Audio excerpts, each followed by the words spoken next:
What is up, YouTube, and welcome to this Wonder Woman movie review. So, if you enjoy the review, please do drop a like, please do subscribe, and if you're already subscribed, please do drop a click on that bell button below because you get notifications and you'll never miss a video.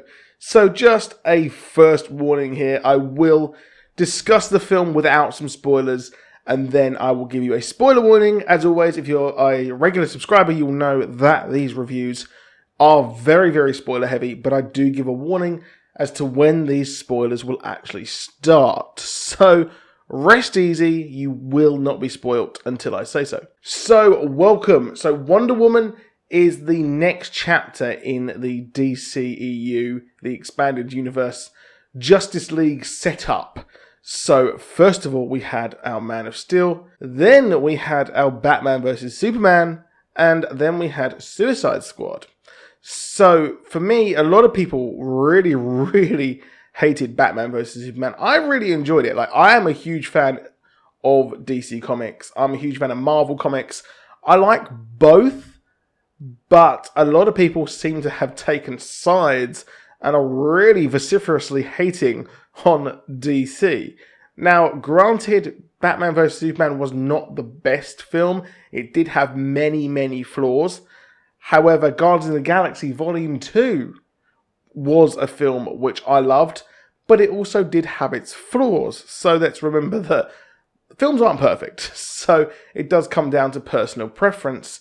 But some of the criticisms of the DCEU, where they felt messy, the story isn't really that coherent, it feels a bit like it's just jammed together for whatever reason.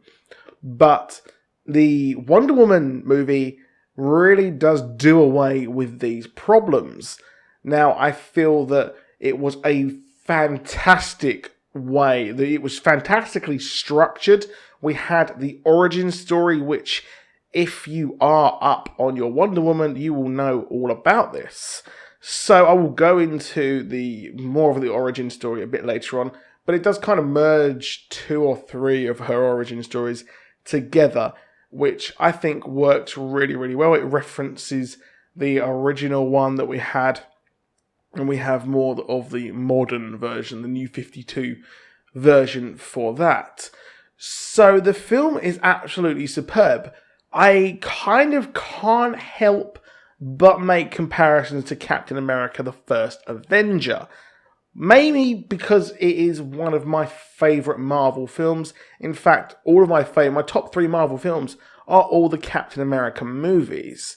So we are going to draw comparisons here because we have Steve Trevor, who is the love of Wonder Woman, and well, he's called Steve, and Steve Rogers is called Steve as well. I guess that's as much as it goes. But it is a origin story told during a great war, which really is what happened here.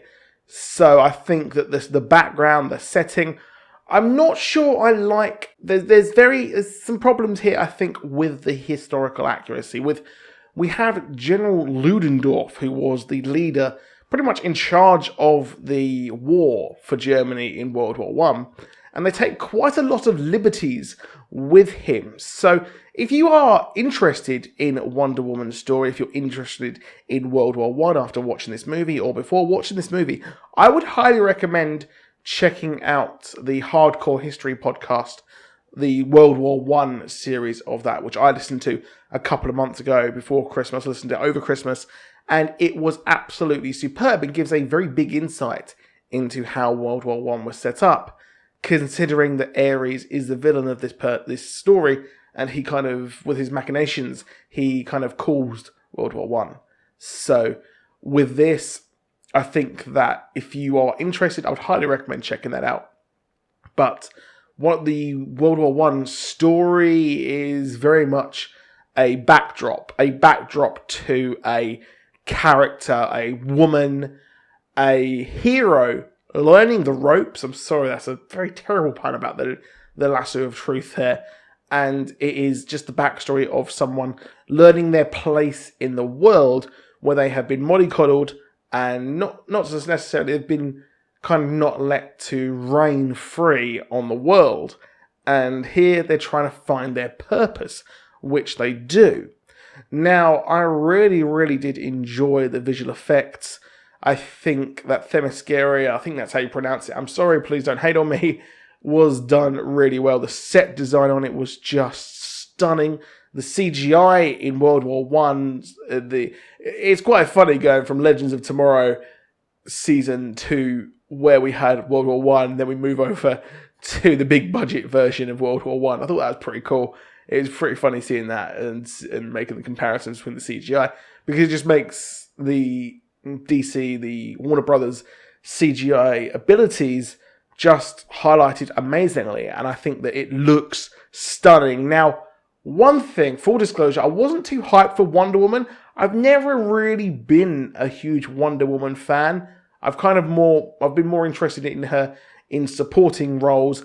My favourite version of Wonder Woman probably comes in The Kingdom and Kingdom Come, those standalone graphic novels with the art by Alex Ross, which I would highly recommend checking out. And on Amazon, you can get some cheap comics below in the link description. So I didn't really enjoy it. I don't hate Wonder Woman. I've just never really been that interested in Wonder Woman, which I think is fair enough. It's not really what I grew up watching. I grew up watching Batman, Superman, because I'm a guy. I grew up more interested in the dudes, the dude heroes. And well, my mind has been won over here. Wonder Woman is an absolute badass. I mean, we saw her briefly in the Batman vs Superman fight with Doomsday, but here she really is a complete and utter badass. She is just amazing, and the fight scenes are stunning. Now, this really makes me excited to see Cyborg. I'm not a fan of Cyborg. I mean, I liked the New 52 origin of Justice League, which we actually saw, and this is going to be. This is the New 52 version, pretty much, of the Justice League, which means we get Cyborg instead of Martian Manhunter, and I prefer Martian Manhunter to Cyborg. I'm not a fan of Cyborg. I liked him in Teen Titans, but apart from that, I'm not really that interested. But the action inside this movie is just stunning. You have to see it. I was literally there, jaw dropped, watching this action happen and seeing Gal Gadot fight. Obviously, she's got stunt doubles, she's got people doing these stunts, etc.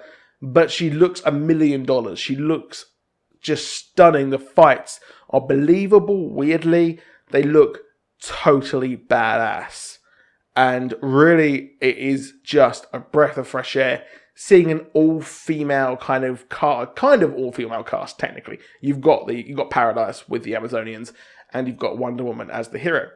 Now, that is really, really cool. I kind of love the intro of the movie where we set up everything, and I think that it's very cool now that we've got a female superhero movie, which is good. I mean, Marvel, what are you doing? Where's the Black Widow movie? Come on, dude.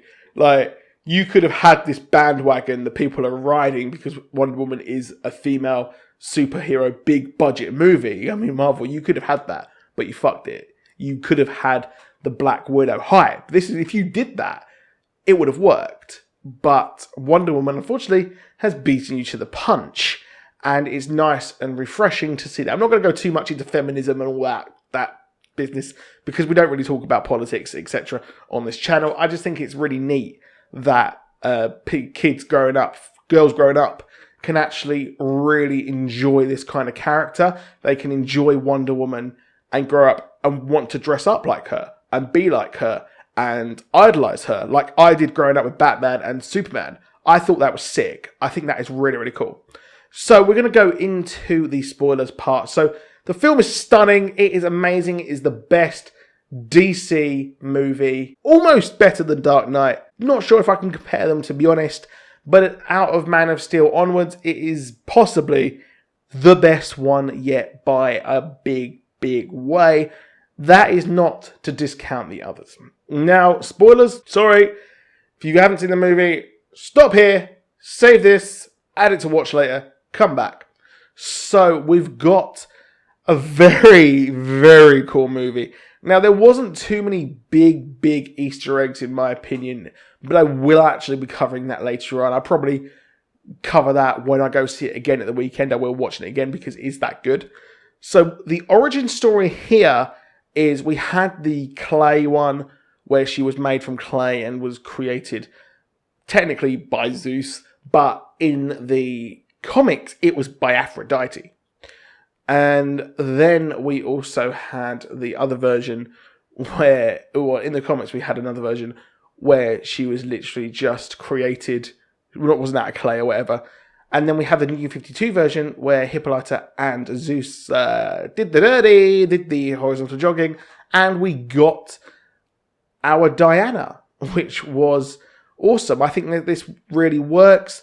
I think having her as the god killer was neat, but it's weird that like they had a whole room dedicated to a god killer sword, and it just like didn't really do anything against Ares. I thought it was kind of strange that they would have that whole room like in this massive, huge tower just for a lie. That was weird. That was really weird in my opinion. But one thing that annoyed me was the reveal of Ares. I knew that David Thewlis was playing Ares. Now, I didn't cover that in my no spoiler part of this video, because it is a spoiler. I didn't realise how much of a huge spoiler it was.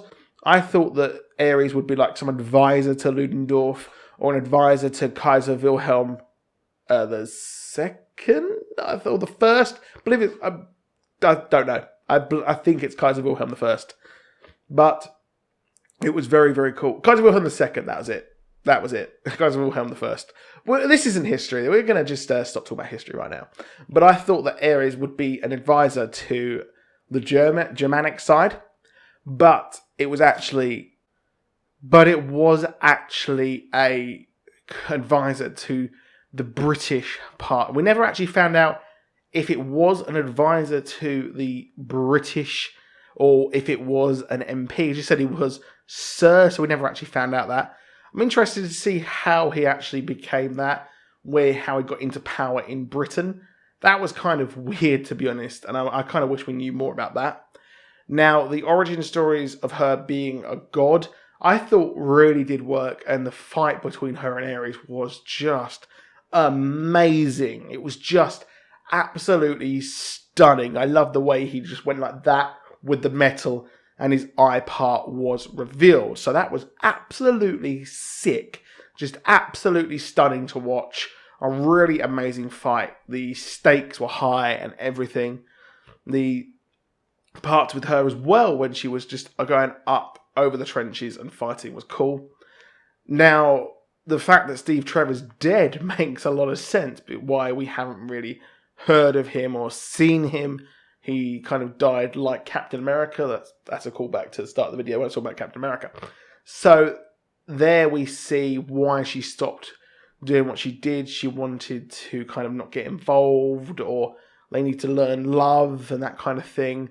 Not really explaining why she didn't get involved in World War II, or why no one has actually heard of her or know that Wonder Woman existed. I'm pretty sure people would know that this woman would exist. I don't know. That's kind of weird to me, to be honest, unless she has literally just suppressed all of that. So really, really strange there in my opinion, but you know what? Pretty neat. We got the bit at the end where she's setting up the Justice League, kind of. She's wanting to go and work with Bruce Wayne.